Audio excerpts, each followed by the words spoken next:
In this video, we're gonna look at how you can download the Coinbase app on your Android device.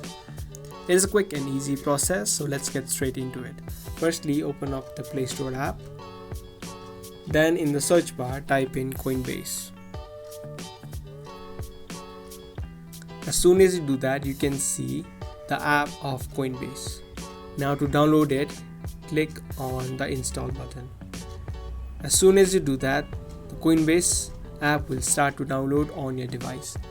It could take a few seconds, even up to a few minutes, depending upon the speed of your internet connection.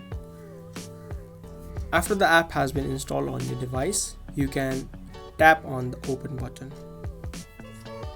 Now from here, you will be able to sign in or create your account to Coinbase. So that's how easily you can download Coinbase application on your Android device. I hope you guys found this video to be helpful. If you did, don't forget to give us a thumbs up and also subscribe to our channel if you haven't already, and turn on the notifications to never miss any upcoming videos such like this. That's all for this video, and I'll see you in the next one.